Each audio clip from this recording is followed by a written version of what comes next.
Жақсы дәрігер болу үшін тек білім жеткілікті ме?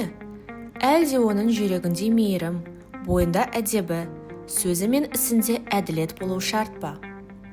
Армысыздар, бүгін біз қоғамдағы ең жауапты мамандықтардың бірі дәрігердің ар-намыс кодексін талдайтын боламыз.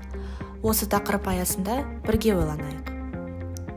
Жалпылай алғанда, дәрігердің қызмет этикасы медицинадағы алтын қазық, медициналық деонтологияны қамтитын ережелер жиынтығы. Ол дәрігердің науқастар, әріптестер және қоғам алдындағы міндетін анықтайды. Медицина тарихында Гиппократ анты дәрігерлік этиканың бастауы болып саналады. Қазіргі таңда әрбір мемлекет өз медицина қызметкерлері үшін этикалық кодекс қабылдаған. Қазақстанда да медицина қызметкерлерінің ар-намыс кодексі бар. Ол дәрігердің кәсіби қызметін адал, әділ, әрі құрметтейтін бағытта жүргізуді міндеттейді. Халықта науқасқа мейірім емнің жартысы деп бекер айтылмаған.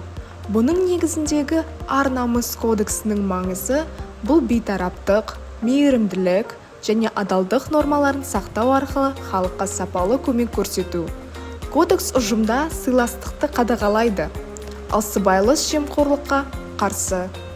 2016 жылдан бері санитарлық эпидемиологиялық қызмет мамандарына қатысты 11 іс қозғалды. 10 адамы сотталып, оның ішіндегісі 4 басшысы болды. Сонымен қатар, денсаулық сақтау министрлігі бойынша 2019 жылдан бері Қазақстанда дәрігерлерге, фельдшерлерге, медбикелер мен және басқа да медицина қызметкерлеріне 170-тен астам шабуыл тіркелген. Бұл жағдаяттарда этикалық кодекс маңызы зор. Одан кейінгі маңызды аспект әріптестік әдептікті сақтау. Егер дәрігерлер өзара ала ауыз болса, жұмыстағы жалпы жүйе әлсіреуі мүмкін. Ал жалпы этика қағидаларын сақтамаса, жыннан айырылған бақсыдай абдырап не және қалай істерін білмей қалады. Бұл құдіретмен қоса қоғам сенің жоғалтуына алып келуі мүмкін. Ендеше елестетіп көрейік. Клиникаға мінезі ауыр ұрысқақ науқас келді. Ол медициналық қызметкерлерге айқайлап дөрекі сөйлейді, емделуге кедергі келтіреді. Мейірбике мен дәрігер оның әрекетіне төзуде қиналады.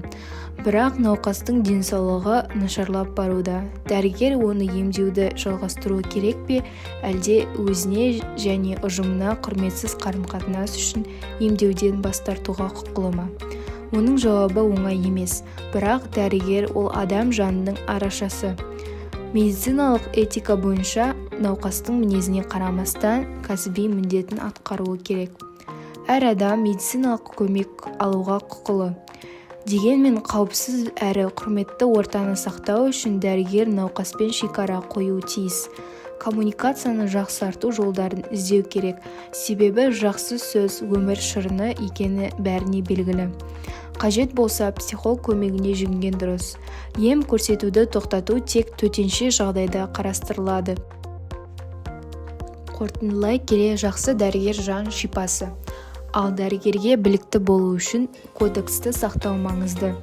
Осы орайда медициналық этиканы дамыту үшін бір қатар ұсыныстарды берейік. Алдымен дәрігерлерге арналған этикалық тренингтер мен семинарларды жүйелі түрде ай сайын өткізуге болады. Екіншіден, медицина бағытындағы студенттердің оқу бағдарламасына этикалық сауаттылық негізіндегі пәндер мен курстар енгізілуі қажет. Үшіншіден, пациенттерде дәрігердің ар-намыс кодексімен алдын ала таныс болуы тиіс.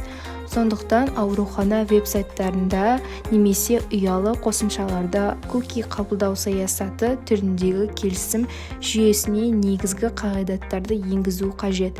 Бұл пациенттерді медициналық этика принциптерімен оларға ыңғайлы түрде ақпаратпен таныстырады. Назарларыңызға көп рахмет. Ал енді осы тақырыпқа байланысты сіздерге сұрақтарымыз. Егер сіз дәрігер болсаңыз, мінезі ауыр, сөзі дөрекі науқаспен қалай сөйлесер едіңіз? Екіншісі, сіз өзіңіз науқас ретінде дәрігерден қандай қасиеттерді күтесіз? Және үшіншісі, этика болмаса, медициналық қызмет бола ала ма?